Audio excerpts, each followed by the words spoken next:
여기 앉아있는 우리 학생들, 청년들은 잘 모를 수도 있을 것 같습니다. 그런데 우리 적어도 40 이상이 되시는 우리 장년들은 조세형이라고 하는 사람의 이름을 아마 다 기억하실 거라고 생각이 되었습니다. 1970년대와 80년대 재벌 회장과 그 다음에 고위층 관료들을 상대로 여러 차례 돈과 귀금속을 훔쳤던 사람입니다. 그렇게 훔친 돈의 일부를 가난한 사람들에게 나눠주기도 하고 또 가난한 사람들의 돈은 훔치지 않는다 라는 그런 나름대로의 철칙이 있는 관계로 사람들은 그를 가리켜서 의적이라고 부르는 사람들도 있었고, 어떤 사람들은 큰 도둑이라고 하는 의미로 대도라고 부르는 그런 사람들도 있었습니다. 그러다가 1982년에 체포가 되어집니다. 그런데 그 이듬해 재판을 받기 위해서 대기하고 있던 도중에 건물에 환풍기를 뜯어내고 탈주를 감행합니다. 그렇게 탈주한 지 115시간 만에 경찰의 총탄을 맞고 검거가 되어지죠. 그래서 15년 동안 교도소 생활을 합니다.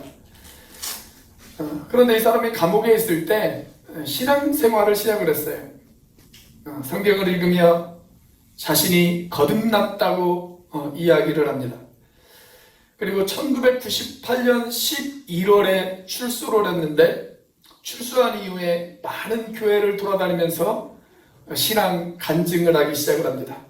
심지어 목사 안수도 받았어요. 그리고 늘비성교회라고 하는 선교 단체를 만들어서 봉사활동도 했습니다. 그렇게 사람들은 변화되고 거듭난 사람의 대명사로 조세영이라고 하는 사람의 이름을 이야기하기 시작을 했습니다. 그런데 2001년에 일본에서 빈집을 털다가 검거되어졌고, 2005년에 치과 의사 집을 털다가 또 검거되어졌고, 2010년에 장물알선으로 다시 구속이 되었습니다. 그 뒤에도 수차례의 범죄 행위를 반복하다가 2021년 12월 작년에 교도소에서 출소를 했어요. 그런데 한 달도 안 된 올해 1월 달에 또다시 푼돈을 훔치다가 잡혀서 구치소에 수감되어져 있습니다. 올해 그의 나이 84살입니다. 이런 것을 보면 우리가 가끔 회의감에 들 때가 있죠. 그래서 어떤 사람들은 이렇게 이야기하기도 합니다. 사람이 과연 변화되어질 수 있을까? 사람은 안 변해. 사람은 안 변해. 그렇게 이야기합니다. 그러면 정말 사람은 안 변할까요? 제가 화요일마다 기도 모임을 같이 하는 몇몇 목사님들이 계세요. 그런데 그 중에 한 두세 분 정도가 지난번에 같은 기도 제목을 내놓으셨습니다.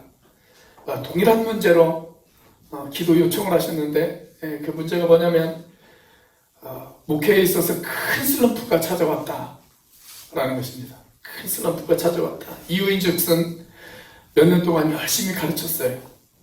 최선을 다해서 훈련시켰습니다. 그래서 이제는 어느 정도 신실한 그리스도인이 되어졌다 라고 생각했는데, 그분들이 갑자기 어느 순간 옛날의 상태로 되돌아가 버렸다는 거예요.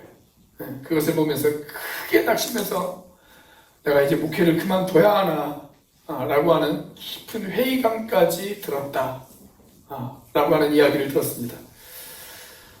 지난 고난주간에 아라동에서 목회하시는 장로교 고신 측 목사님 한 분과 통화를 했습니다. 그런데 이분이 그날 정신이 없으시더라고요. 날짜도 틀리게 이야기를 하고 요일도 틀리게 이야기를 하고 정신이 없으세요. 월요일 날이었는데 갑자기 금요일이라고 이야기를 하지를 않나. 이번 주 돌아오는 금요일 날 저랑 약속이 있는데 월요일 날이라고 이야기를 하지 않나. 우리 막 정신이 하나도 없으세요. 그래서 제가 강 목사님 도대체 오늘 왜 그렇게 정신이 없으세요? 그렇게 이야기를 드렸습니다. 그랬더니 이분이 하는 말씀이 오늘부터 고난주간 특별 새벽 예배를 시작을 했는데 나와야 될 사람들이 나오지 않아서 제가 마음에 상처를 받아 그런 것 같습니다. 그렇게 이야기를 하시더라고요. 그래서 제가 이렇게 말씀을 드렸습니다. 목사님, 제가 목사님보다 목회를 많이 했는지 적게 했는지는 잘 모르겠는데 목회라는 것이 기대하다가 실망하고 그래도 다시 기대해 보는데 또 실망하고 그러다가 다시 기대했는데 역시 실망하는 것, 그것이 목회가 아닌가 싶습니다. 그러다가 가물에 콩나듯 그렇게 변화되어진 한 사람을 만나면 그것이 마치 천하를 얻은 기쁨처럼 기뻐하는 것, 그것이 목회가 아닐까요? 그렇게 말씀을 드렸습니다. 저는 여러분들의 변화를 기대합니다. 내일 또다시 실망할 것이 많이 보이지만 그래도 오늘 여전히 저는 여러분들의 변화를 기대합니다. 사랑하는 여러분, 사람이 정말 변할 수 있을까요? 사실 성경도 사람의 변화에 대해서 그리 긍정적으로 이야기하지는 않습니다. 예레미야 선지자는 이렇게 이야기를 합니다. 예레미야 13장 23절. 자, 같이 한번 읽어보겠습니다. 시작. 구스인이 그의 피부를, 표범이 그의 반점을 변하게 할 수 있느냐? 할 수 있을진데 악에 익숙한 너희도 선을 행할 수 있으리라. 우리가 가지고 있는 성경으로만 보면 이 말씀이 상당히 긍정적인 것처럼 보이죠. 변화될 수 있는 것처럼. 자, 그런데 원래 이 말씀은 이런 뜻입니다. 아주 쉬운 말로 번역한 유진 피터슨의 메시지 성경으로 이 말씀을 한번 보면 이렇게 번역을 해놨어요. 아프리카인이 피부색을 바꿀 수 있느냐? 표범이 얼룩무늬를 없앨 수 있느냐? 이토록 오랫동안 악에 물든 내가 과연 선을 행할 수 있겠느냐? 아프리카인이 피부색을 바꾸는 것이 불가능하다. 표범이 얼룩무늬를 바꾸는 것이 불가능하다. 네가 변화되어지는 것, 그것이 불가능하다. 그렇게 이야기를 하고 있어요. 한마디로 말하면 사람은 쉽게 안 변한다는 것입니다. 자, 그렇다면 사람이 변화되어지는 것, 그것은 과연 불가능한 것일까요?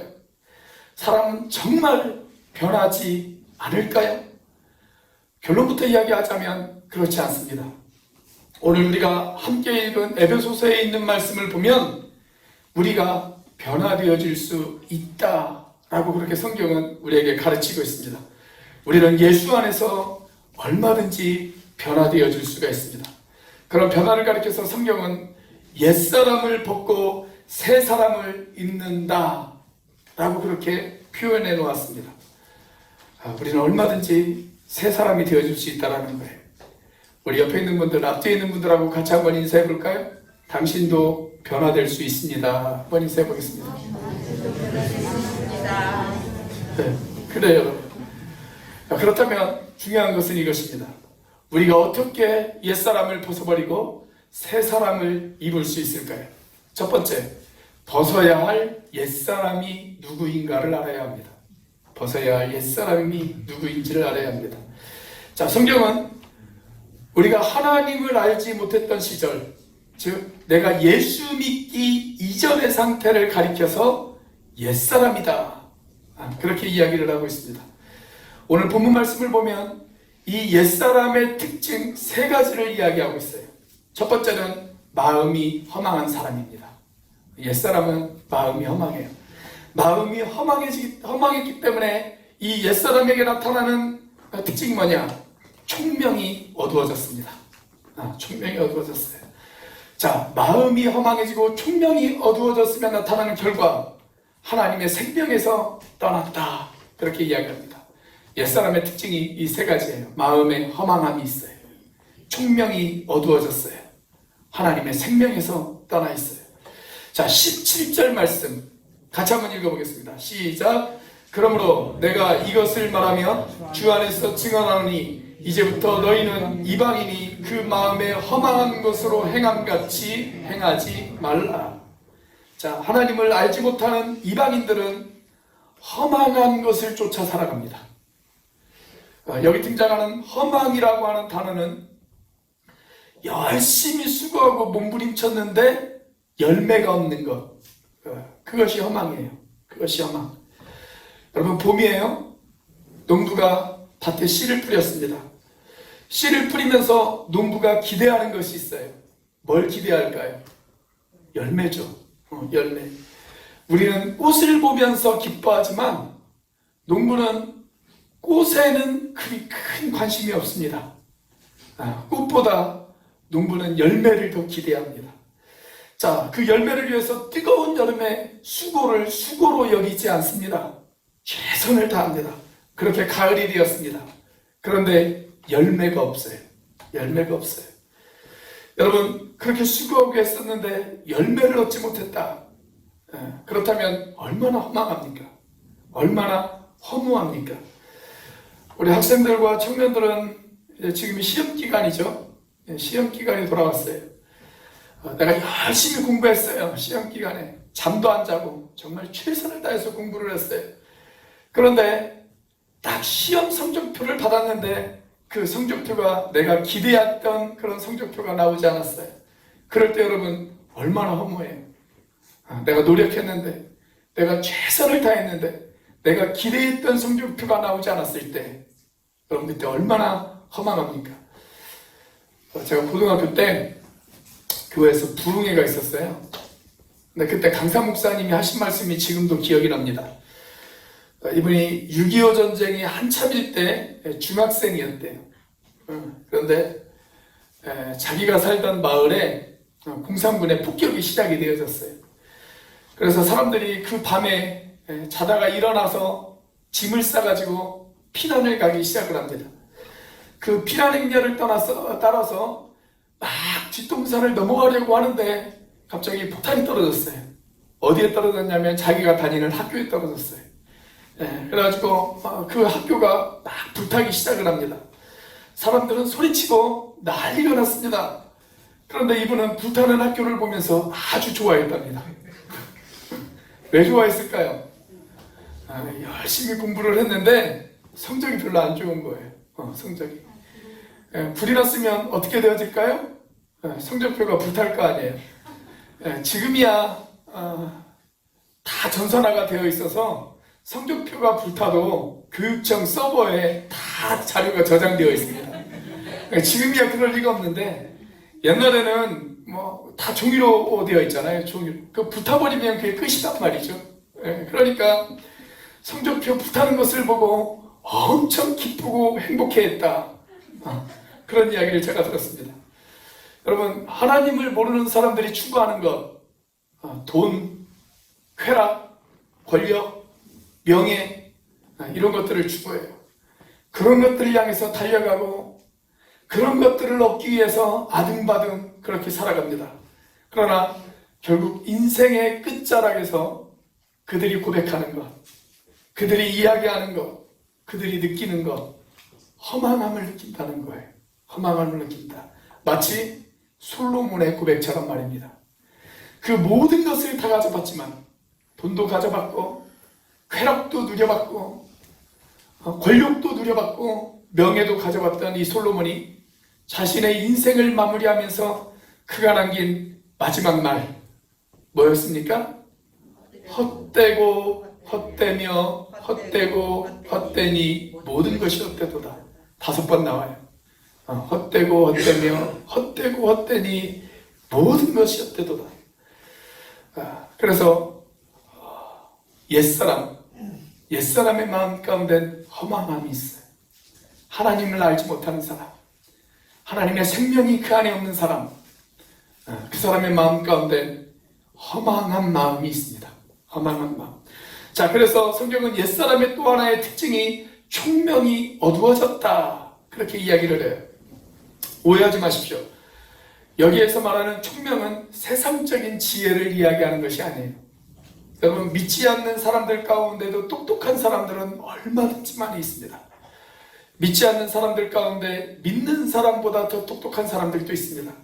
자, 그런데 그 사람들은 적어도 하나님을 아는 지식에 대해서는 총명이 어두워진 사람들입니다. 영적인 세상에 대해서는 총명이 어두워진 사람들이에요. 우리는 이런 사람들을 가리켜서 영치라고 부릅니다. 영치. 영적 세상을 깨닫지 못하는 사람. 영치. 제가 음치거든요. 그런데 영치는 아닙니다. 여러분, 음치는 구원받을 수 있지만 영치는 구원받지 못합니다. 자, 옛사람의 마지막 특징. 자, 그래서 어떻게 되어질까요? 허망한 사람, 총명이 어두워진 사람. 그래서 그 결과가 뭐냐면 하나님의 생명에서 떠나 있다라는 것입니다. 하나님의 생명에서 떠나 있다. 이게 무슨 말일까요? 영적으로 죽어 있다라는 거예요. 영적으로 죽어 있다. 영적으로 죽은 이유가 뭘까요? 그 이유에 대해서 성경은 뭐라고 이야기를 하냐면 그들의 마음이 굳어졌기 때문이다. 그렇게 이야기합니다. 그들의 마음이 굳어졌기 때문이다. 마음이 굳어지면 무감각해요. 감각이 없어요. 그래서 영적인 일에 반응을 보이지 못합니다. 마치 시체가 아무런 반응을 보이지 않는 것처럼 말입니다. 여러분, 시체는 울지도 않습니다. 시체는 웃지도 않습니다. 피리를 불어도 춤을 추지 않습니다. 곡을 해도 울지 않습니다. 그게 영적으로 죽어있는 사람의 특징입니다. 시체는 말씀을 들어도 깨달음이 없습니다. 설교를 들어도 아무런 반응이 없습니다. 그게 바로 시체예요. 영적인 시체들. 이 세 가지가 바로 옛사람의 특징이라는 거예요. 옛사람의 특징. 자, 그래서 옛사람을 한마디로 이야기하면 어떤 인생이라고 이야기할 수 있느냐? 자포자기 인생이다 라고 그렇게 이야기할 수가 있습니다. 자포자기 인생. 여러분, 자포자기가 뭔지 아십니까? 운을 띄워주시기 바랍니다. 자기가 꼭 해야 할 일은 포기한 상태로 내버려 두고 자기가 절대 하지 말아야 할 일은 기가 막히게 잘하는 사람. 이게 자포자기 인생입니다. 이게 제 이야기가 아니에요. 오늘 본문의 19절이 바로 이 이야기를 하고 있어요. 자, 19절 말씀 같이 한번 읽어보겠습니다. 시작. 그들이 감각 없는 자가 되어 자신을 방탕에 방임하여 모든 더러운 것을 욕심으로 행하되. 자, 여기 보세요. 해야 하는 일은 포기해버렸어요. 그래서 해야 하는 일에는 감각이 없어요. 감각이 없어서 해야 할 일을 하지 않아요. 자, 그런데 하지 말아야 할 일은 기가 막히게 잘합니다. 그래서 방탕하게 삽니다. 자기의 영혼을 돌아보지 않습니다. 그래서 자기의 영혼을 방임합니다. 죽은 채 내버려 둡니다. 그리고 더러운 것에 욕심을 냅니다. 여러분, 이게 바로 자포자기 인생 아닙니까? 자포자기 인생. 사랑하는 여러분, 우리가 이런 옛사람을 가지고 살면 안 되잖아요. 우리는 예수 안에서 새 사람이 되어야 되지 않겠어요?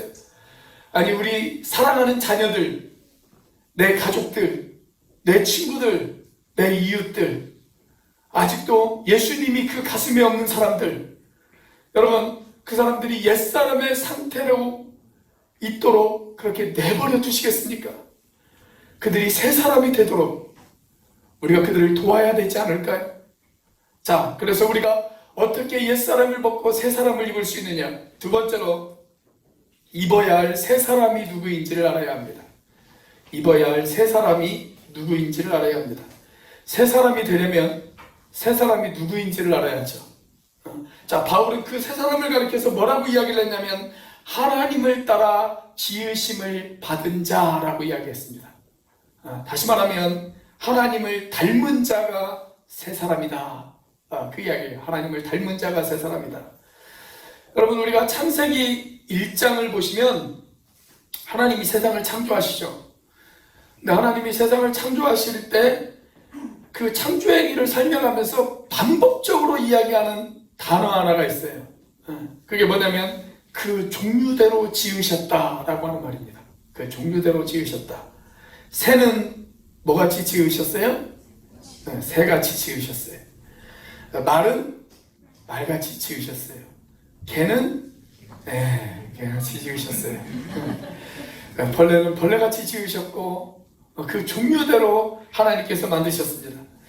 자, 그래서 과학이 그 동물과 식물을 그 종대로 구분하고 연구하지 않습니까?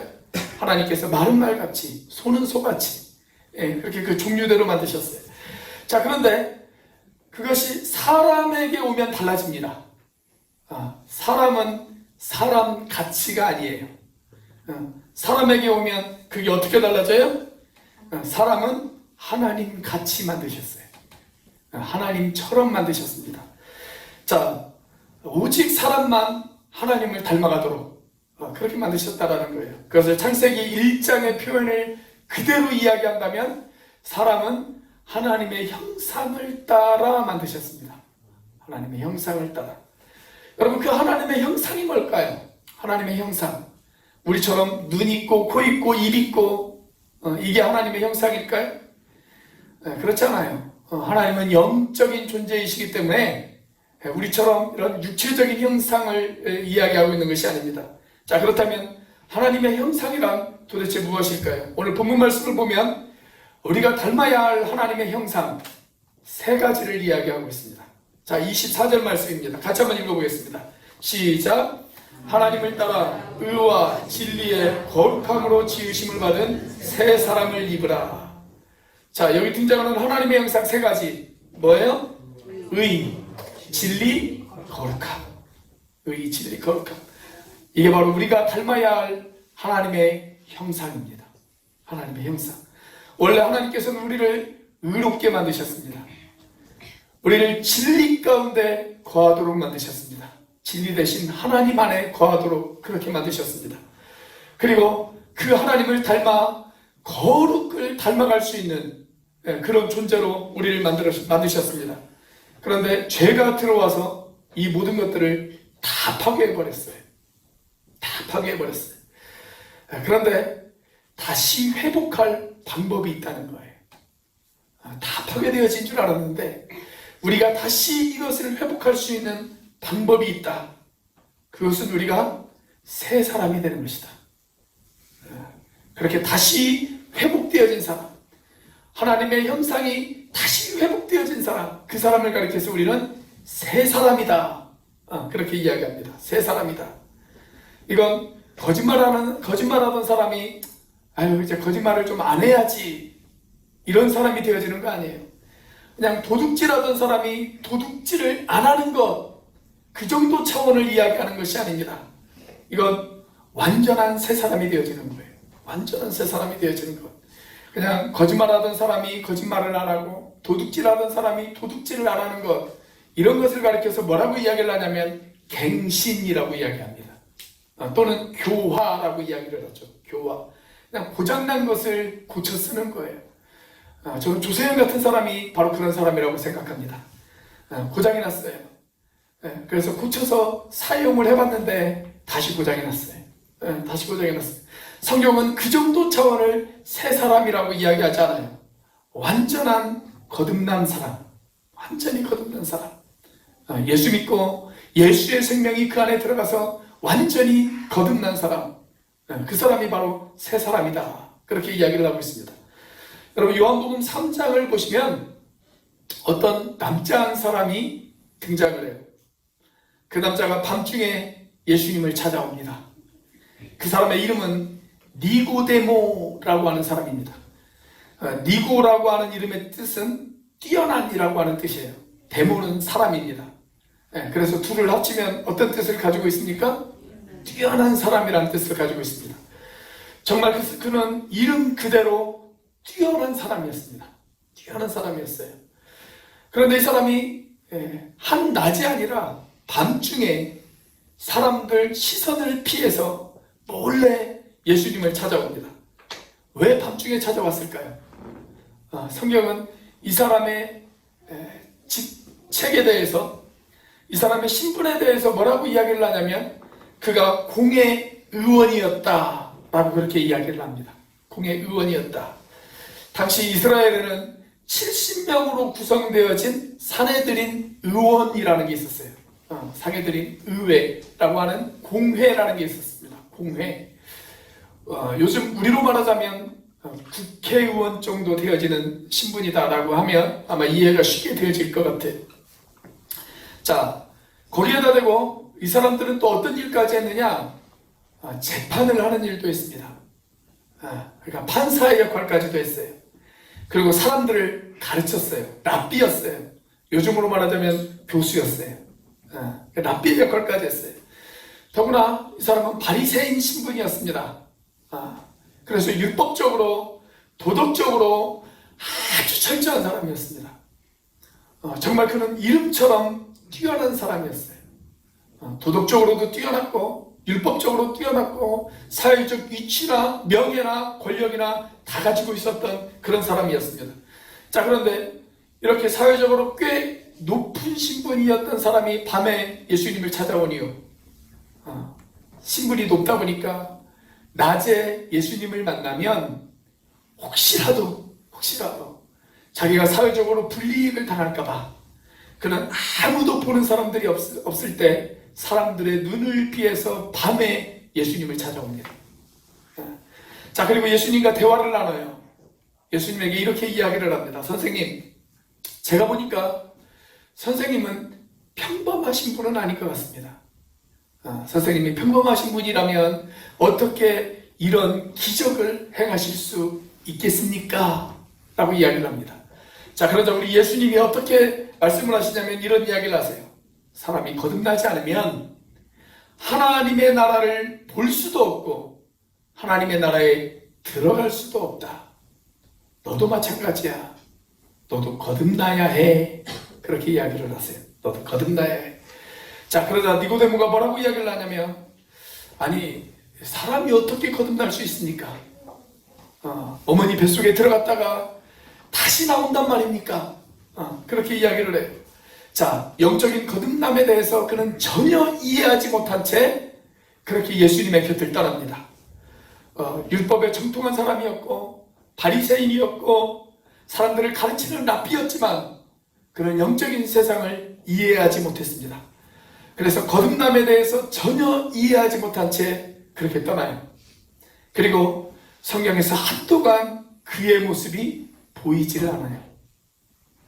사랑하는 여러분, 주님이 니고데모에게 하신 그 말씀, 너도 거듭나야 해. 오늘 이 말씀을 우리 주님은 동일하게 우리에게도 하십니다. 우리도 거듭나야 될 사람들입니다. 여러분들은 거듭나셨습니까? 예수님의 생명이 여러분들 안에 있으십니까?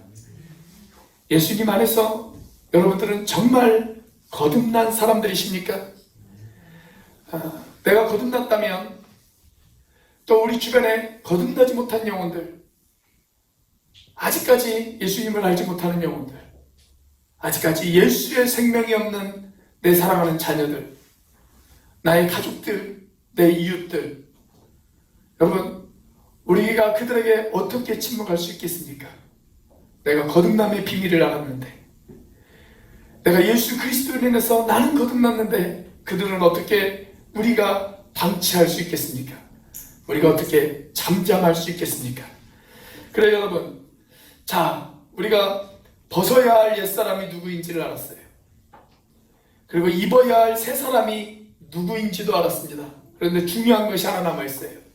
그러면 우리가 어떻게 옛사람을 벗고 새 사람을 입을 수 있느냐, 그 방법에 대해서 우리가 알아야 합니다. 자, 그 방법이 무엇일까요? 세 번째로, 복음만이 옛사람을 벗게 하고 새 사람을 입게 할 수 있습니다. 복음만이 옛사람을 벗게 하고 새 사람을 입게 할 수 있습니다. 자, 옛사람을 벗고 새 사람을 입는 아주 구체적인 방법을 21절에서 우리에게 이야기해 주고 있어요. 자, 21절 말씀 같이 한번 읽어보겠습니다. 시작.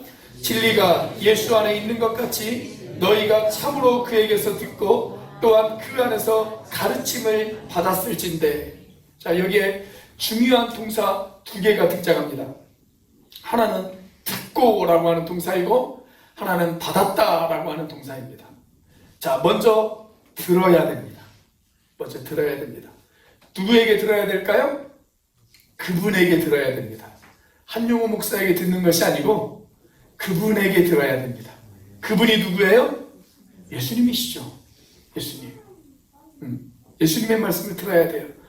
나는 길이요 진리요 생명이다라고 말씀하신 그 말씀, 내가 구원이다라고 하신 그 말씀, 내 안에 있는 자는 죽어도 살겠고 라고 말씀하신 그 말씀, 그 말씀을 들어야 됩니다. 그 말씀을 듣고 믿어야 됩니다. 그래서 여기 말씀하는 이 듣고라고 하는 말은 그냥 단순히 설교 말씀을 듣는 그 정도 차원의 이야기가 아니에요. 여러분, 요한복음 5장 25절의 말씀을 여러분들 알고 계십니까? 요한복음 5장 24절의 말씀은 아주 유명한 말씀이에요. 그래서 그 말씀을 아시는 분들은 많아요. 심지어 그 말씀을 암송하시는 분들도 있어요. 그런데 요한복음 5장 25절은 잘 몰라요. 근데 5장 25절도 24절 못지않게 중요한 구절입니다. 자, 25절 말씀 같이 한번 읽어보겠습니다. 시작. 진실로 진실로 너희에게 이르노니 죽은 자들이 하나님의 아들의 음성을 들을 때가 오나니 곧 이때라. 듣는 자는 살아나리라. 자, 영적으로 죽은 자들이 하나님의 아들 예수 그리스도의 음성을 들을 때가 온다. 들을 때가 온다. 그리고 그 음성을 들으면 그들이 살아나리라. 그렇게 이야기하고 있잖아요. 여러분, 그분이 우리를 초청하시는 그 음성, 그분이 나를 위해 십자가에 돌아가셨다라고 속삭이시는 그 음성, 나를 믿는 자는 죽어도 살겠고라고 말씀하시는 그 음성, 그 음성을 들은 사람, 그 음성을 들은 사람, 그 사람은 다시 살아나리라. 성경은 그렇게 이야기하고 있습니다. 여러분, 그 음성을 듣고 다시 살아난 사람, 그 사람이 누구예요? 그 사람이 바로 거듭난 사람이에요. 그 사람이 바로 새 사람입니다. 성경에서 이야기하는 새 사람, 그분의 음성을 들은 사람. 자, 우리가 그분의 말씀을 듣고 새 사람이 되었으면 이제 어떻게 살아야 될까요? 새 사람다운 삶을 살아야 되겠죠. 새 사람다운 삶을 여러분, 목욕했으면 깨끗하게 빠른 새 옷을 입어야 될 거 아니에요.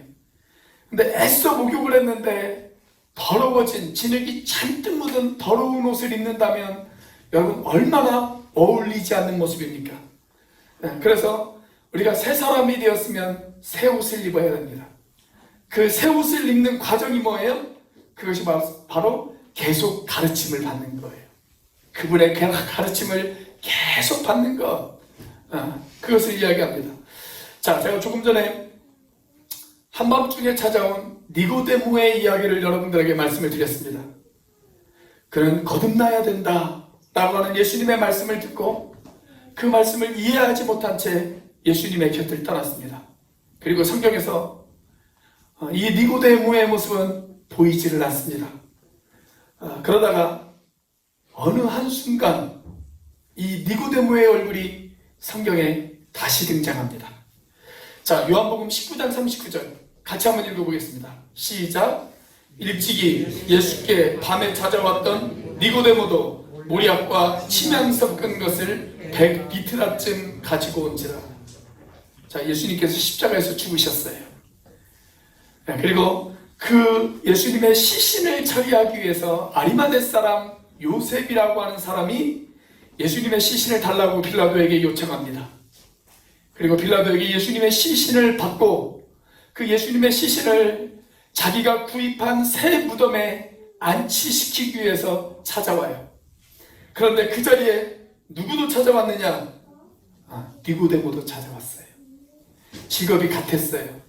두 사람의 직업은 뭐였냐면 공회의원이었습니다. 둘 다 공회의원이었어요. 자, 이 니고데모의 모습이 다시 성경에 등장해요. 이번에는 숨지 않았어요. 떳떳하게 자신이 예수님을 따르는 사람임을 밝히기 시작합니다. 자, 그러니까 거듭나야 한다라고 하는 예수님의 이야기를 듣고 그는 처음에는 이해가 되어지지 않았어요.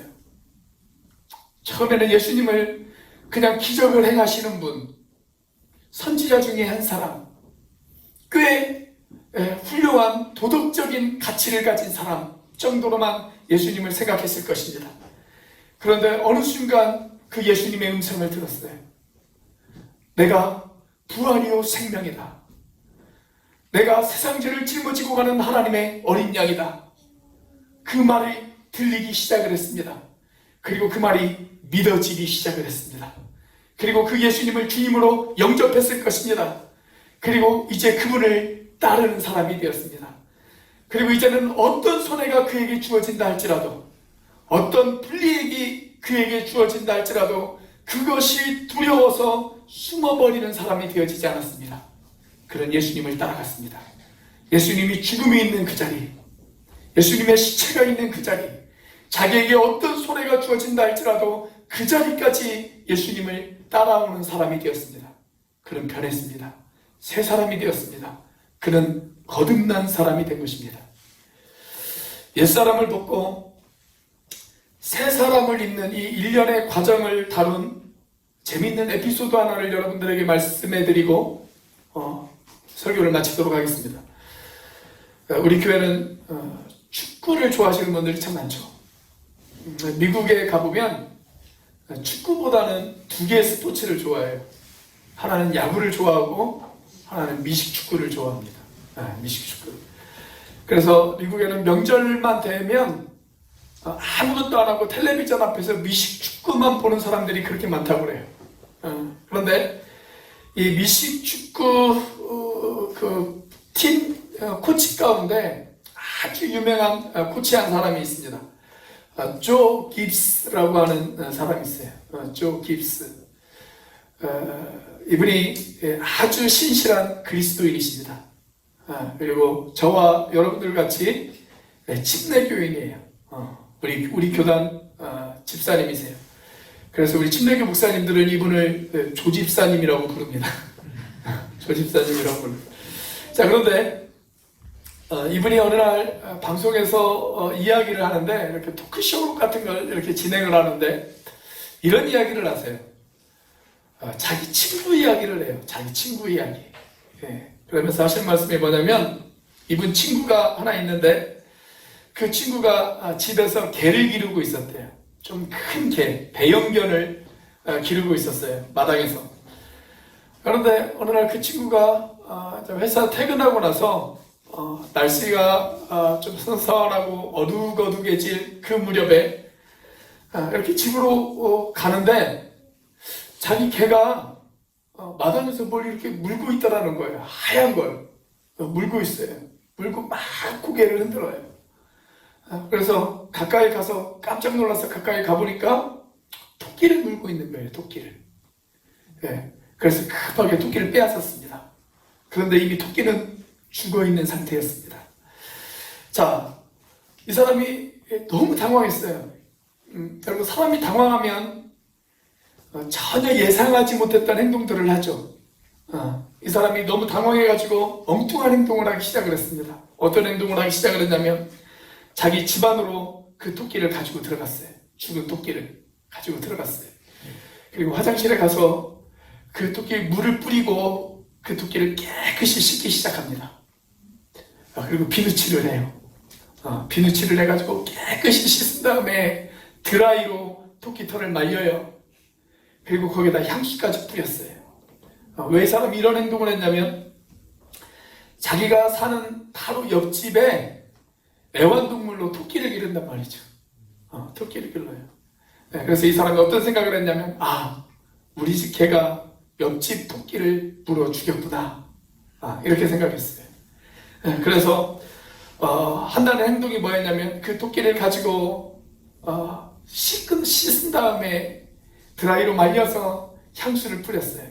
그리고 날이 깜깜해질 때까지 기다렸습니다. 여러분, 미국은 이웃집과 담이 없는 그런 집들이 많잖아요. 우리 집과 옆집 사이에 담이 없는 그런 집들이 있잖아요. 그래서 아주 깜깜할 때까지 기다렸습니다. 그래서 깜깜했을 때 그 옆집으로 몰래 들어갔어요. 몰래 들어가서 마당에 있는 토끼장을 살펴보고 왔습니다. 아니나 다를까, 토끼장에 토끼가 없어요. 토끼가 없어요. 틀림없이 우리 집 개가 옆집 토끼를 죽였구나 라고 생각을 했습니다. 그래서 이 사람이 어떻게 했냐면 다시 자기 집으로 들어와서 아까 깨끗이 씻어놓고 드라이로 말리고 향수까지 뿌린 그 토끼를 가지고 가서 그 집에 다시 갑니다. 그리고 토끼장 문을 열고 그 토끼를 그 토끼장에다 집어넣습니다. 그리고 몰래 빠져나왔습니다. 자, 다음날 아침 옆집의 반응이 궁금한 거예요. 옆집의 반응이. 그래서 조금 일찍 퇴근했어요. 조금 일찍 퇴근해서 옆집 주변을 서성거리기 시작을 합니다. 이건 범죄 수사하게 변하지 않는 진리죠. 뭐예요? 범죄자는 반드시 범죄 현장에 다시 돌아온다. 그렇죠? 자, 토끼장 근처를 막 서성이기 시작을 하는데 그 이웃집 사람이 나타났어요. 그래서 시침이 딱 되고 아무 일 없었던 것처럼 인사를 합니다. 하이 하고 인사를 했어요.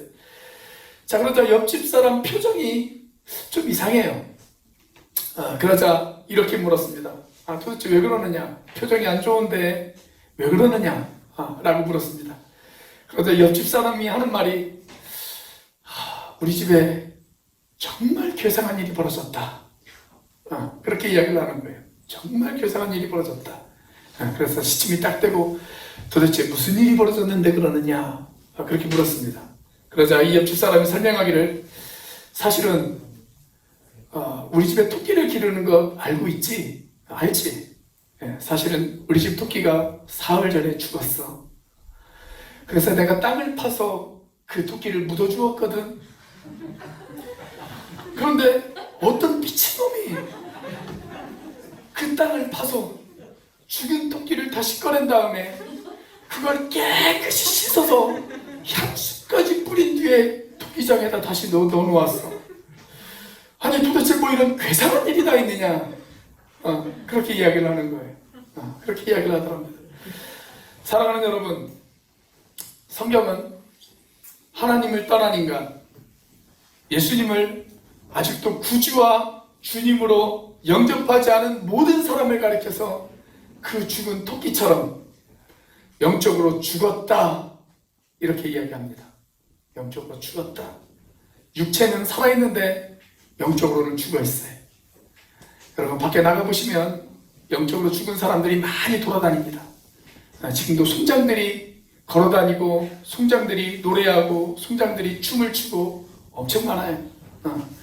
자, 육체는 살아있는데 영적으로는 죽어있어요. 그런데 사람들은 어떻게 합니까? 그 죽어있는 사람들에게 철학을 가르칩니다. 죽어있는 사람들에게 도덕을 가르칩니다. 죽어있는 사람들에게 윤리와 법도를 가르칩니다. 그렇게 가르치면 그들이 조금은 살아날 수 있을 것이라고 그렇게 믿기 때문에 그렇습니다. 마치 죽어있는 토끼를 가져다가 깨끗이 씻은 다음에 향수를 뿌리면 된다라고 생각하는 것처럼 말입니다. 여러분, 비루치라고 향수를 뿌린다고 해서 그 토끼가 다시 살아나지 않습니다. 여러분, 송장에게 철학을 가르친다고 해서, 송장에게 윤리와 법도를 가르친다고 해서 그 송장이 다시 살아나는 것은 아닙니다. 송장은 그냥 송장일 뿐입니다. 송장의 희망, 유일한 희망이 있다면 딱 하나입니다. 그 송장 안에 새 생명이 들어가는 것입니다. 새 생명이 들어가는 것. 전 진심으로 여기 있는 우리 학생들이, 여기 있는 우리 청년들이 제발 죽어있는 토끼가 아니라 새 생명이 들어간 토끼가 되어졌으면 좋겠습니다. 저는 우리의 자녀들이, 우리의 가족들이, 우리의 이웃들이 죽어있는 송장이 아니라 그들 안에 새로운 생명이 들어간 산 토끼가 되어졌으면 좋겠습니다. 여러분, 그러려면 어떻게 해야 될까요? 우리 그리스도의 복음이 그들 안에 들어가야 됩니다. 복음만이 그들을 살릴 수가 있습니다. 복음만이 죽어있는 송장을 살아있는 토끼로 만들 수가 있습니다. 우리 주님 말씀하십니다. 나는 부활이요 생명이다. 그렇게 선언하신 예수님이 그들 안에 들어가야 합니다. 저는 우리의 자녀들이, 우리의 가족들이, 우리의 이웃들이, 여기에 있는 우리 학생들이, 우리의 청년들이 아직 이 자리에 있지만 예수 그리스도의 생명이 그 안에 없는 분들에게 그런 놀라운 일들이 일어날 수 있기를 주님의 이름으로 축원합니다. 사랑하는 여러분, 우리의 자녀들이 성장으로 남아있기를 원하십니까? 우리의 가족과 우리의 친구와 이웃들이 예수 그리스도의 생명이 없는 성장으로 돌아다니는 것, 여러분 그것을 보고만 있으시겠습니까? 아무리 좋은 것으로 가르쳐도, 아무리 예쁜 옷을 입혀도, 아무리 맛있는 것을 먹여도 예수 없는 인생, 여러분 비누칠하고 향수를 뿌린 죽은 토끼에 불과합니다. 그들에게 벗어야 할 옛사람을 벗게 만들고 그들이 마땅히 입어야 할 새 사람을 입을 수 있도록 저와 여러분들이 도와야 되지 않을까요? 우리가 가서 복음을 전해야 하지 않겠습니까? 그것이 우리가 해야 하는 가장 최우선순위의 일이 아닐까요? 기도하시겠습니다.